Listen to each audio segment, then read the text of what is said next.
আপনারা সবাই সঙ্গে ছিলেন, কাজে আমার নতুন করে বলতে হবে না। যা যা দৃশ্য, যা যা কথাগুলো বলা হয়েছে, এটা বর্ণনা যদি দিতে হয়, শব্দ যদি ব্যবহার করতে হয়, তাহলে বলতে হবে একটা বিভৎস দৃশ্য। এটা মানুষের মনুষ্যত্ববোধ বলে কোনো জিনিস যা আছে সেটার থেকে বহু গভীরে নিয়ে গেছে। এটা নিশ্চিন্ন করার জন্য মনুষ্যত্ববোধ যেন করে না, নৃশংস প্রতিটি জিনিস যে হয়েছে এখানে, যতটাই শুনি অবিশ্বাস্য মনে হয়। এটি কি আমাদেরই জগৎ, এটি কি আমাদেরই সমাজ? আমরা এটা বললাম। এবং যারা নিগৃহীত হয়েছে, যারা এটা শিকার হয়েছে, তারাও আমাদের সঙ্গে আছে। তাদের মুখের থেকে শুনলাম কিভাবে হয়েছে। কোনো ব্যাখ্যা নেই। এটা ব্যাখ্যা থাকলে কিছু একটা হলে মানুষ বোঝে যে এটার কারণ ছিল। এটা বিনা কারণে রাস্তা থেকে উঠিয়ে আনা, বিনা দোষে কতগুলো সাক্ষী সাবুত হাজির করে সেই যন্ত্র এক্সপ্লোসিভ কতগুলো গাড়ির মধ্যে ঢুয়ে দিয়ে তারা বলছে তুমি সন্ত্রাসী, জঙ্গি, এগুলো বলে বলে তাকে নিয়ে আসা হয়েছে। এবং এইরকম ইন্টারোগেশন সেল, এরকম টর্চার সেল, এরকম টর্চার সেল সারা বাংলাদেশ জুড়ে আছে। সেটাও শুনলাম আজকে। আমার ধারণা ছিল যে এখানে আয়নাগর বলতেছি কয়েকটা আছে, এখন শুনতেছি আয়নাগরের বিভিন্ন ভার্সন সারা দেশ জুড়ে আছে। কেউ বলে 700, কেউ বলে 800। যে সংখ্যাও নিরূপণ করা যায়নি পর্যন্ত কতটা আছে, কতটা জানা আছে, কতটা অজানা রয়ে গেছে সেই জিনিস। আমরা এমনি শুনি আইএমএ জাহেলিয়াত বলে একটা কথা আছে। এই গত সরকার এই আইএমএ জাহেলিয়াতকে প্রতিষ্ঠিত করে গেছে সর্বক্ষেত্রে। এটা তার একটা নমুনা। আর আমি কমিশনকে ধন্যবাদ জানাচ্ছি, তারা বহু কষ্ট করেছে। অন্যান্য কমিশন তো তারা করেছে, অন্তত তারা নিজেদের ঘরে বসে করতে পেরেছে। এদেরকে গুম কমিশনের যেটা, তারা কোদালা এগুলো আবিষ্কার করার জন্য আসতে হয়েছে, তাদেরকে বের করার জন্য। বিশ্বের মধ্যে গিয়েছিল, কারা কি করেছে, এখনো ধ্বংসাবশেষ আমরা দেখতেছি। কাজে আমরা দেশের যে চূড়ান্ত অবনতি, চূড়ান্ত রূপ দেখলাম সর্বক্ষেত্রে, এটা তার একটা প্রতিচ্ছবি। কাজে গুম কমিশন যেটা আমাদের সামনে নিয়ে আসলো, সেটা হলো যে কি পরিমাণে একটা দেশকে সর্বদিকে ধ্বংস করা যায়, এমনকি মানুষের একেবারে সামান্যতম যে মানবিক অধিকার সেটুকু থেকে বঞ্চিত করে রেখে দেওয়া হয়েছে।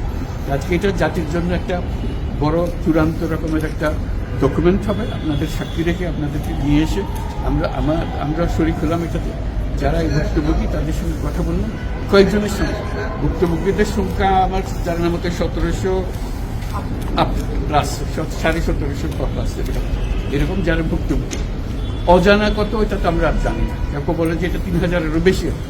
কাজে সেটাও আমরা ধরে নিলাম যে একটা সীমারেখা দরকার, যেটা আমরা অজানা, সেটা কেউ প্রমাণ দিতে পারেনি। এই যে উদাও হয়ে গেছে, মানুষ নিশ্চিন্ন হয়ে গেছে, কেউ বলতে পারছে না সে কোথায়।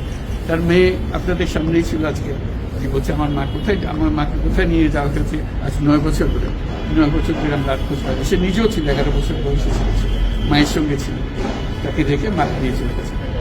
এই হলো সামান্য একটা দৃশ্য। এই দৃশ্য বড় করুণ দৃশ্য।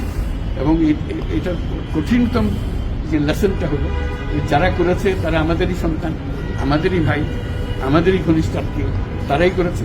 এবং আমরা এই সমাজকে যদি এর থেকে বের করে না আনতে পারি, তাহলে এই সমাজ তো টিকে থাকবে না। যে এইভাবে যদি আমাদের হয়, আমাদের সন্তানরা যদি এগুলো করে, এবং তারা যদি এইরকম কাজ করতে পারে, যে মানুষের পক্ষে যেটা সম্ভব। একজন বলছিল যে খুপির মধ্যে তাকে রাখা হয়েছে, গ্রামে তো মুরগির খাঁচা এর চেয়ে বড় হয়। এরকম অবস্থা, মুরগিও নড়াচড়ার যেরকম জায়গা হয় না, ওরও নড়াচড়ার কোনো জায়গা নেই। ওকে ব্যবস্থা রাখা হয়েছে, মাসের পর মাস, বছরের পর বছর তাকে ব্যবস্থা রাখা হয়েছে। এটা মানুষের সামনে এখন বিচার রইল, কীভাবে আমরা আবার নতুন করে সমাজ করতে পারি, যাতে করে আমরা এই যে এটা আমাদের সবারই অপরাধ, যেটা হতে দিয়েছি আমরা এসেছি। আজকে আমরা মুক্ত হলাম, সে মুক্ত বাংলাদেশে আমরা যেন নতুন করে আবার সমাজ গড়তে পারি। এটার থেকে একেবারে অতি দূরে যেন আমরা চলে যেতে পারি।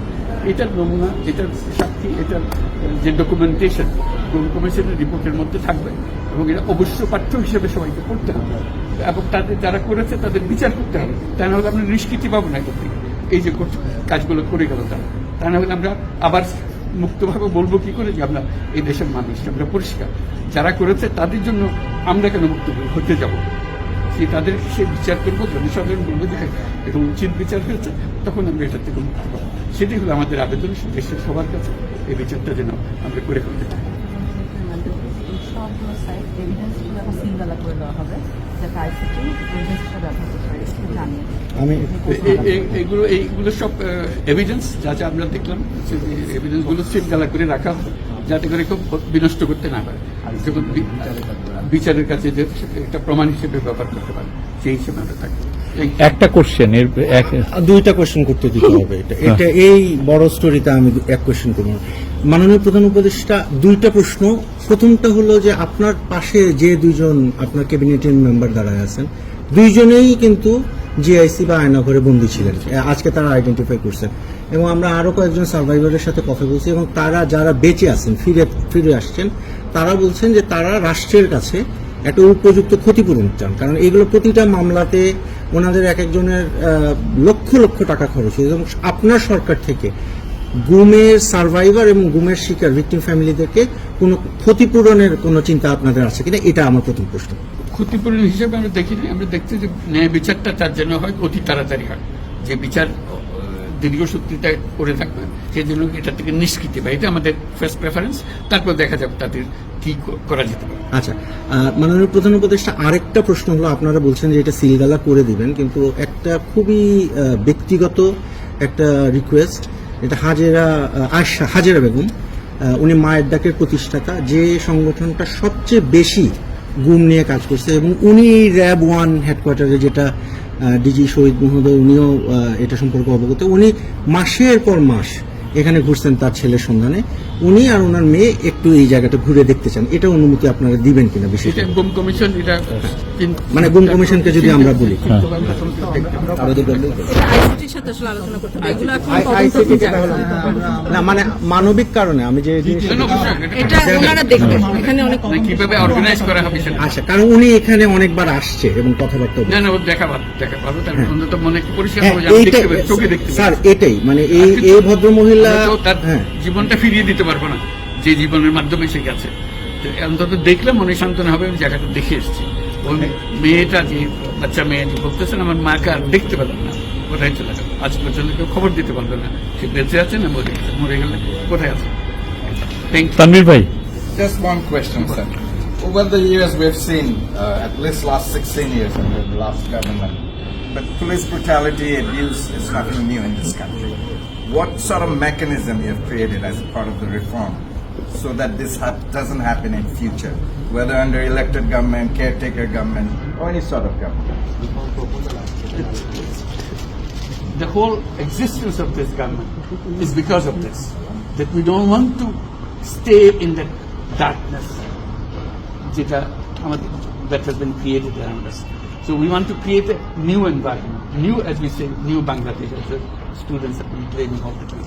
So that led to the reform commissions. One of them is this disappearance commission, which led us to see this thing. If we didn't have that commission, probably it will be just a storytelling. Nobody will believe, somebody will say yes, somebody will say no. Now they have concrete proof, and now they will go to the justice. So this is one step. And then what happens to the rest of the institutions? You are dealing with something that have done. Will this be repeated in future? That's something we have to make sure that it's not repeated in future. Nowhere near it. This is the worst ever in the whole world possible. So we don't want to have anything to do with it. We'll be as normal as any civilized human being could be.